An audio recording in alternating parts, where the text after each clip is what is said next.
Today I'll be showing you all my 1-year controller to keyboard and mouse transformation, how I did it and why I did it. Now before I do, here's a little background. You see, I've been playing on controller ever since I started playing the game, which was around the end of 2017.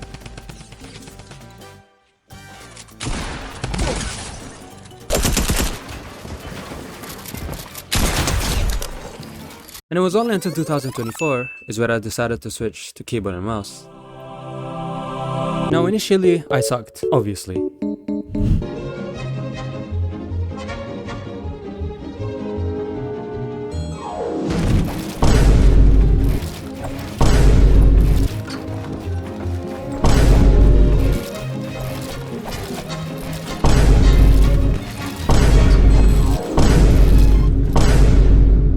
However, as the great Nika30 once said, never back down, never what? Never back down, never what? And after one very long year, this happened.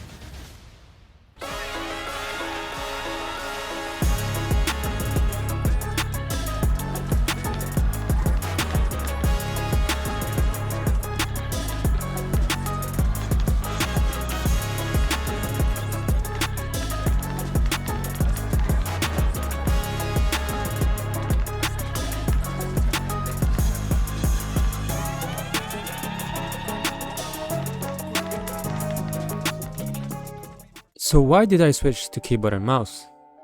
Now throughout those years it was actually possible to play Fortnite on a high level using controller. However, it was up until 2024 where it sadly is just not the case anymore. There are issues such as the skill cap that comes with using controller, the lack of binds and so on. However, if we take a look at the number of controller players who managed to make it to the M50CS Global Championship in comparison to keyboard and mouse players, it says a lot. In 2023 Globals, there was 129 keyboard and mouse players and only 21 controller players that managed to qualify. And it got worse in 2024 Globals as there was around 95 keyboard and mouse players and only 5 controller players. And it gets even worse in 2025 where you have arguably the best controller player, Reed, tweeting about permanently switching to keyboard and mouse. And that actually says a lot about the state of controller in Fortnite at the moment. And to me, that's enough reason to switch to keyboard and mouse. Everyone is doing it apparently, so I might as well, and I did it. So how did I switch to keyboard and mouse? First thing I want to talk about is the peripherals. Now I can't stress this enough, but peripherals are very important. Now when I first switched, I used to play on a $10 keyboard and a $5 mouse, and considering the fact that I came from a controller background, I didn't really realize the importance up until I switched to a slightly better gear. It is very important, so I would suggest you spend a good amount of money on it. Not too much, but like a good amount of money. Now when it comes to the best mouses that you can buy, there's actually a lot of options, but what I would personally recommend will be the Logitech G Pro Superlight or the Razer Viper V3 Pro. As from what I've seen, a lot of pros are using these two mouses, and keeping in mind they aren't really budget friendly. If you're looking for a budget friendly mouse, then I would suggest you do your own research because there's actually a lot of them. And if I have to suggest one, then it will probably be Attack Shark, as that's the one that I have tried before and it was really great. And when it comes to keyboards, I would suggest SteelSeries Epix Pro TKL or the SteelSeries Epix Pro Mini. Okay, so coming next is the mouse grip. Now there are 3 main grips that are usually used across the board, and every player would usually grip their mouse in those 3 ways. First of all, we have the palm grip. It's the most comfortable grip for most of the players. However, it is less accurate when clicking. Second, we have the claw grip, which is good for gaming, easier and more precise clicking. However, it could be less comfortable when playing for a long period of time. Lastly, we have the fingertip grip, which have the greatest amount of control. It feels more natural than the claw grip. However, it is the most tiring out of all the 3 grip styles. So I would say you can just test them all and see what fits you best and then go on with it. Okay, so next is the keybinds and sensitivity. Now here I would suggest that you actually take your time with it. Don't rush into finding your best keybinds. Just test out all the options you got. Try different keybinds and sensitivities from different pros. Maybe make up your own mix and see what fits you the most. Personally, here's my sensitivity with 9.5 on X sensitivity and 9.5 on the Y axis sensitivity, with 40% on targeting and 40% on scope and 800 DPI. Now I know this is quite high for most of the players, but it fits me the most because I have a small mouse room. So if you have a smaller mouse room, I would suggest you go with a higher sensitivity. And if you have a big mouse room, I would suggest you go with a smaller one. But it all really depends on yourself and everyone is different. Okay, and here are my keybinds, which works pretty well for me. Keep in mind, we're all different. Some of us have longer fingers, some of us got shorter fingers, some of us are fast, some of us are slow when it comes to finger movement. So really just pick what you feel comfortable with and not what your favorite pro is playing with. Okay, so coming next is the movement. One thing I struggled with the most when I started my journey to switch to keyboard and mouse was the movement.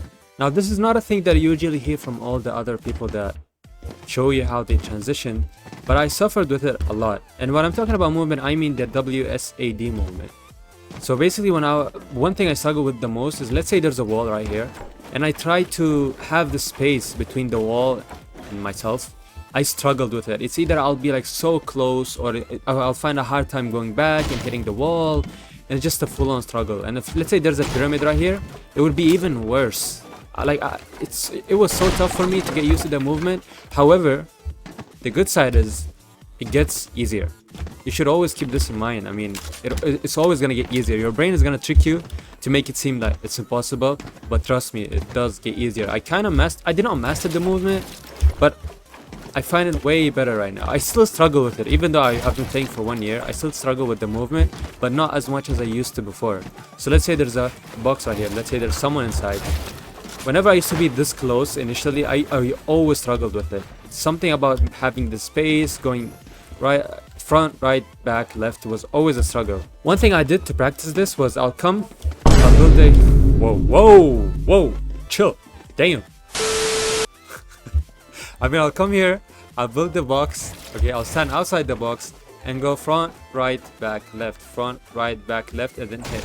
Then front, back, left, front, blah blah blah, and then just hit, you know, and then I'll build a cone, I'll crouch, I'll mix it up, right, and I'll just hit, and I'll take it if I want to, but just practice the movement. Make your hand get used to the WASD movement, and once you do that, you're actually gonna feel much more comfortable. Another thing I used to struggle with is, let's say I want to do this thing right here where I box the opponent after he leaves the box. I'd also struggle with this, especially with the movement where I'll have to go to the right, build 2 cones, and then add the wall. But you know, once you get used to it, I mean, once you keep practicing, it just gets easier. Always keep this in mind. It gets easier because the brain could be literally your worst enemy. So yeah. Okay, so coming next is the training maps. Now here we have the Raider training map. I would be lying if I said I used a lot of them. To be honest, I barely did use any training map. Not for the editing, nothing. I usually just come here, go to free build and practice everything I need. I barely use the other like training rooms or whatever they're called. Like I never usually come to these places. I'll usually just come here, go free build and just build everywhere. Now the reason I like this Raider map is because you have this slow thing where you can slow yourself down, and this actually helps a lot, especially when you're trying to learn how to perfect your crosshair placement. It helps a lot.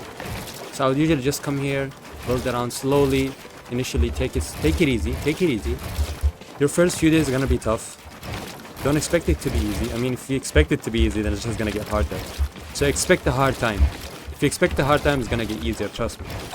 So just come here and start with the basic stuff, how to box up, because even boxing up will take you a while. Learn how to tarp, learn how to do some easy tarps.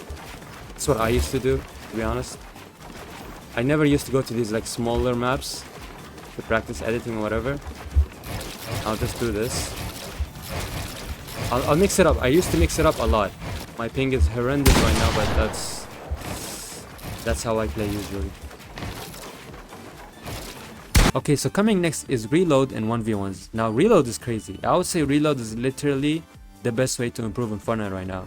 Because 1v1s, if you do it, I mean you should do it, but don't do it as much as you would do reload.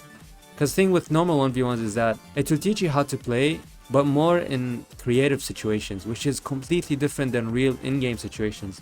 Now, I wouldn't also suggest ranked and the non-ranked battle royale, because the thing is, it takes you much time to find opponents there in comparison to reload. Match time and normal battle royales takes so much longer, and if you end up fighting opponents, it's probably gonna be bots, which is good if you're in your like the first 3 weeks, but at some point it gets boring. So I would suggest you focus on reload as much as you can. And yeah, and lastly, I would like to say, really just never give up. I mean, as I said before, your brain is gonna be your biggest opponent. Literally, your biggest enemy is gonna be your brain. At the beginning it's gonna feel impossible, which it felt to me. It felt super impossible actually. However, somehow you're just gonna get better. And that's the crazy thing about the human brain. I mean, you're just gonna get better. How and whatever, I don't know, you're just gonna get better.